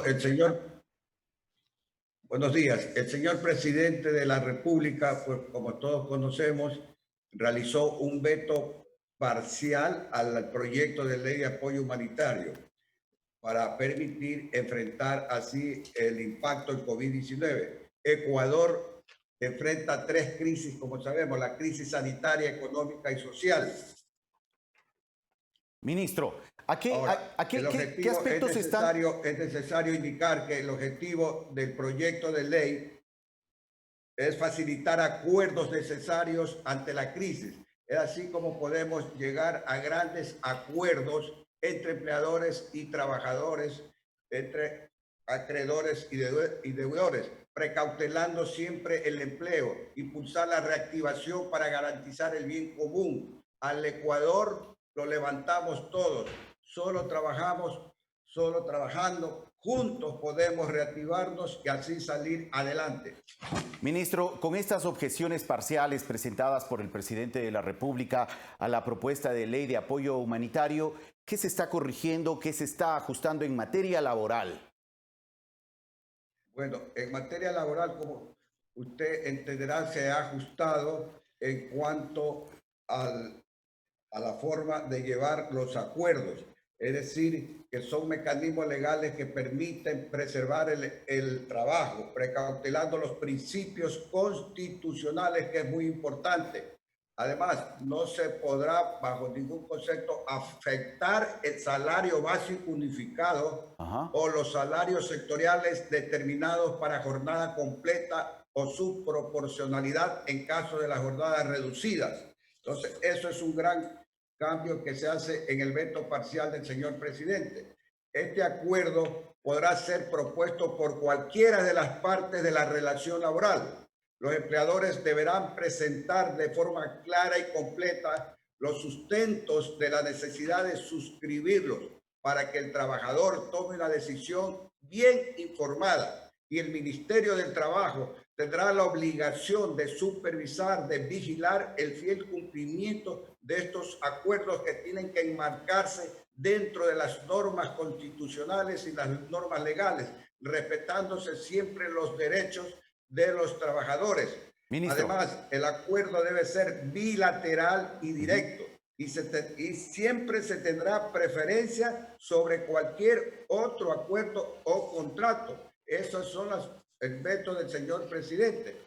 Ahora bien, también es necesario aclarar que el incumplimiento de cualquiera de las partes serán sancionados conforme lo determina nuestra legislación laboral y demás normas vigentes. También tenemos que en el evento de que se invoque de manera injustificada la causa de fuerza mayor o caso fortuito, el señor juez aplicará la indemnización por despido intempestivo, multiplicando el 1.5 de la remuneración por cada año de servicio. En ese sentido se basa el veto parcial del señor presidente de la República, porque como todos sabemos, la indemnización equivale a un mes de la remuneración por cada año de servicio. Ministro. Pero en este caso, la sanción se hace con un salario y medio. De acuerdo. Ministro, ¿por qué ven ustedes necesario hacer esta aclaración relacionada al artículo 169 del Código del Trabajo que habla sobre esta figura de fuerza mayor? ¿Acaso ustedes han percibido que ha habido un abuso por parte de ciertos empleadores sobre sus trabajadores, sobre sus colaboradores durante esta emergencia sanitaria y de manera injustificada se han producido despidos masivos? Sí, efectivamente, el numeral sexto del artículo 169 del Código de Trabajo, que habla de caso fortuito o fuerza mayor, es decir, cuando se produce un incendio, se produce una plaga de campo, etcétera, entonces, o cualquier otro acontecimiento extraordinario que no se pudo prever y que previniendo no se lo pudo evitar. Entonces, ahí en esta situación ha habido ciertos abusos por parte de algunos sectores de los empleadores. En consecuencia, para evitar justamente que se aplique correctamente la norma legal antes invocada, es que se va a sancionar al empleador con una remuneración y media por cada año de servicios en favor del trabajador, como una sanción, como una condena, conforme lo determina el artículo 188 del Código del Trabajo. A diferencia que aquí, pues, la indemnización va a ser de un salario y medio. Ministro, ¿qué podría pasar con los trabajadores que de manera injustificada han sido separadas de sus trabajos cuando sus empleadores se han acogido a esta figura de fuerza mayor? ¿Qué podría pasar con aquellos trabajadores que finalmente tenían que mantener su trabajo y que, de acuerdo a ciertos casos muy puntuales, posiblemente ciertos empresarios, ciertos empleadores se acogieron de manera injustificada a esta figura? ¿Qué es lo que podría pasar con esos trabajadores ahora que han perdido sus empleos durante esta situación tan compleja?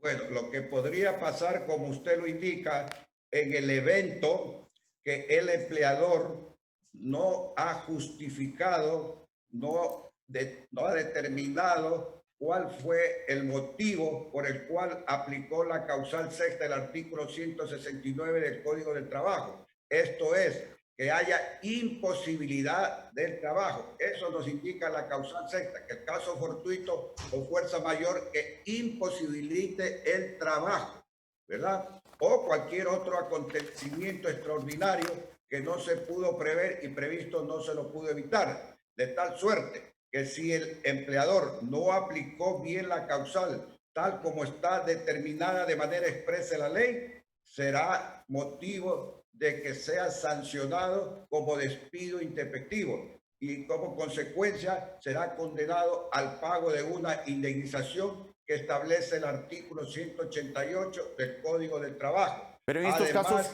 de la bonificación por desahucio que lo determine el artículo 185 del Código del Trabajo. Pero en este caso, el Ministerio de Trabajo investigará estas decisiones que se han adoptado por parte de ciertos empleadores durante esta época de emergencia sanitaria, de aquellas empresas o lugares de trabajo que se han acogido a fuerza mayor, para determinar si realmente son justificadas el haberse acogido a esta figura y eventualmente haber despedido a parte de sus trabajadores. ¿Eso se investigará? A ver, nosotros como Ministerio de Trabajo hemos dictado el acuerdo ministerial número 081, en donde genera clara y precisa que el empleador que se acoja a dicha convocada tiene que justificar, fundamentar su solicitud ante el Sistema Único de Trabajo dentro de las 24 horas. Asimismo, notificar al empleador para que de forma inmediata la inspección del trabajo de la jurisdicción respectiva haga la verificación, la constatación de tal hecho y se levante el acta correspondiente, y entonces eso le servirá en su momento al trabajador para que pueda reclamar el pago de un despido intempestivo, alegando, impugnando que no fue bien aplicada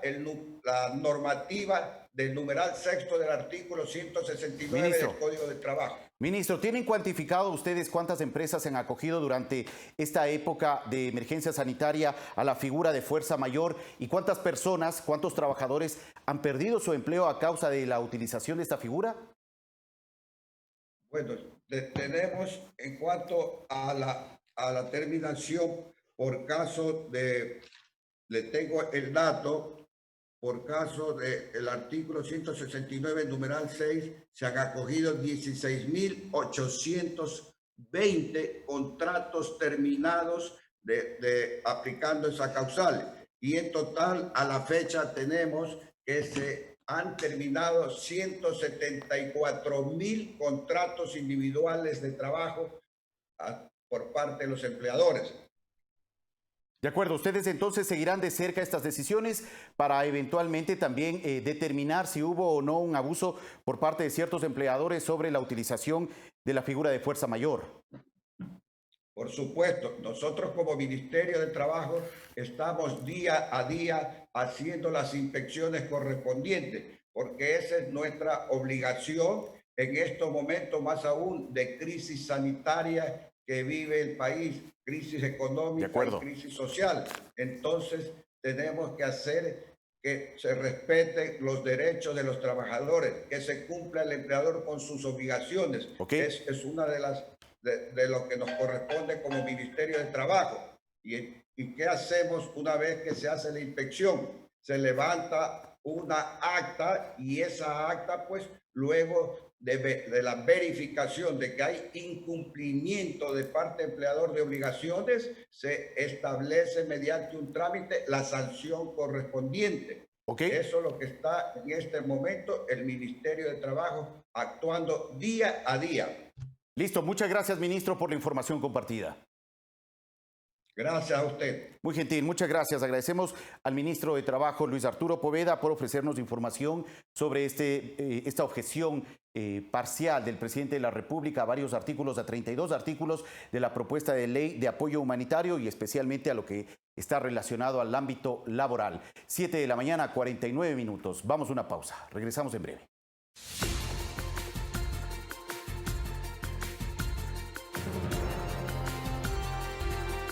7 de la mañana, 52 minutos. Ana Belén Marín, integrante de la Comisión de Régimen Económico y Tributario, nos acompaña esta mañana vía videoconferencia. Buenos días, asambleísta. Gracias por estar aquí con nosotros. Buenos días, estimado Fabrizio. Un saludo cordial a todos ustedes y a todos quienes nos están mirando esta mañana. Muchas gracias. Gracias a usted por acompañarnos. Bueno, ¿cuáles son las expectativas en la Asamblea Nacional frente a esta propuesta de objeciones planteadas por el presidente de la República a la propuesta de ley humanitaria? Mire, yo lo que puedo plantearle es que este pronunciamiento que el Ejecutivo ha realizado tiene varias líneas de objeción en el tema laboral, lo cual estoy mayormente de acuerdo en vista de que la ley, cuando fue aprobada en la Asamblea Nacional, yo he manifestado mi preocupación a ciertos articulados y que, bueno, en la gran mayoría han sido acogidos en el veto. Así que hay mucho por debatir, existe mucha objetividad que dentro de la Asamblea tenemos que plantearla y también, por supuesto, saber si nosotros con cuántos votos vamos a contar, ya sea para allanarnos o para ratificarnos en los textos. Así que hay un trabajo extenso que hay que realizar. Tenemos los 30 días en los cuales tenemos que enfocar, porque esta ley es la que requiere el país, así que nosotros tenemos esa gran responsabilidad con el país entero y que sobre todo el sector laboral no salga afectado, que el sector empresarial pueda generar estos acuerdos, pueda sostener las empresas, pueda sostener los empleos y también todas las otras líneas que incluye esta ley humanitaria que sin duda alguna va a generar impactos positivos en la población. En materia laboral, por ejemplo, ¿qué aspectos se podría considerar como positivos o acertados dentro de estas objeciones presidenciales? Mire, yo en lo personal, en el anterior, digamos, tratamiento, lo que yo había manifestado es mi grave preocupación respecto a que en el contrato especial emergente, por ejemplo, estaba que sea de 2 años y con una renovación hasta por 4 años. Y yo inclusive generé mi pronunciamiento del despacho por escrito solicitando que sea inferior ese tiempo, porque evidentemente no puedes tener esa incertidumbre por 4 años al sector de los trabajadores. Claro. Entonces ahora el Ejecutivo lo que hace es reducir este tiempo y entonces ahora pone de 1 año hasta 1 año de renovación, entonces serían 2 años. Ahora, viene el sector empresarial y dice, no, ahora eso es muy poco, deberíamos extenderlo. Aquí me parece que es un tema de equilibrios y que todos tengamos que cooperar, que todos tengamos que aportar. Son momentos difíciles que vive el país y en ese contexto los 2 años me parece que son los necesarios, los importantes, que no vamos todos a salir a flote y regresar a como estábamos antes, sin duda alguna. Pueden ahí tenemos 2 aristas, podemos necesitar un poco más de tiempo, pero no puede ser que eso deba ser endosado al trabajador. Así que ya de alguna manera en el veto hacen esta consideración, pero algo también que me parece súper interesante es el tema del salario. Mire que lo que se decía antes es que si se va a reducir la jornada laboral, si es que se disminuye la jornada al 50%, entonces también se disminuirá el salario al 50%. Entonces, lo que ahora se está haciendo una especificación interesante es que no podrá disminuir del salario básico o de lo proporcional. Entonces, dependiendo del tipo de trabajo.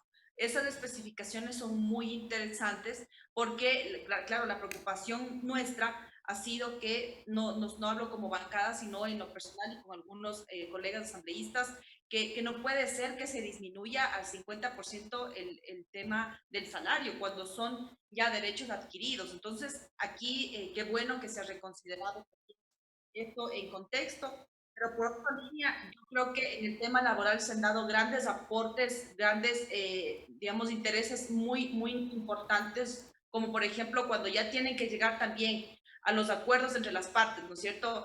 Entre el trabajador y los trabajadores deben tener acuerdos, y si llegan a acuerdos existen los incentivos para el sector empresarial. Pero también se incluye algo súper interesante, es que son 2 cosas en esta línea. La una es que en caso de incumplimiento de los acuerdos que lleguen entre las 2 partes, y si el juez determina que el empleador utilizó de manera injustificada la fuerza mayor o caso fortuito para terminar la relación laboral, deberá pagar la liquidación por despido intempestivo multiplicada por 1.5 veces, es decir, aquí sale directamente beneficiado el trabajador. Y la otra línea también sumamente importante es que cuando en esta época esté en vigencia el contrato emergente, estamos en momentos de crisis, es que no se permitirá la distribución de los dividendos y que esos dividendos sean incorporados en la empresa para que pueda salir adelante la empresa. Entonces, estos candados que de alguna manera se ponen a un sector y a otro sector, a eso es a lo que yo me refiero, de generar ese equilibrio que definitivamente es lo que se necesita para salir de crisis. Todos tenemos que aportar, todos tenemos que apoyar, y esto de alguna manera requiere de esfuerzos de los distintos sectores, que no es fácil, no es sencillo, pero tenemos que de alguna manera hacerlo, porque de lo contrario no podemos dejarnos o posicionarnos solo en un lado.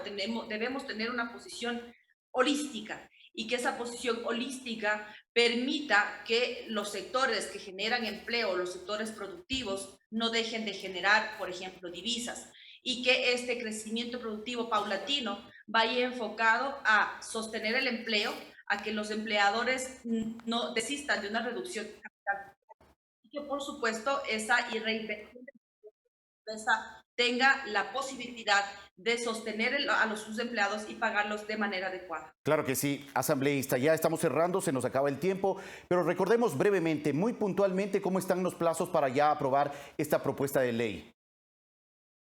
Mire, a nosotros nos ha llegado el día miércoles ya el veto presidencial. Ajá. Nosotros a partir de ello tenemos 30 días, la Comisión de Desarrollo Económico ya abogó conocimiento, y a partir de ello empiezan las discusiones respectivas. Entonces, corren los 30 días y necesitamos sacar el informe, y por supuesto aquí, como la norma lo indica, en la Ley Orgánica de la Función Legislativa puede ser informe para primero y también para, un informe de segundo debate, pero puede ser un informe de mayoría y un informe de minoría. Ajá. Entonces, tendríamos que estar a la expectativa de lo que suceda, y como menciono, no ha sido sencillo, porque recordemos que cuando se aprobó fueron con votos bastante ajustados. Gracias, asambleísta, muy gentil. Y bueno, esperemos entonces las decisiones que tome la Asamblea en los próximos días. Agradecemos a Ana Belén Marín, asambleísta, integrante de la Comisión de Régimen Económico y Tributario. Y también les agradecemos a todos ustedes por acompañarnos en Telediario. De inmediato, Café TV.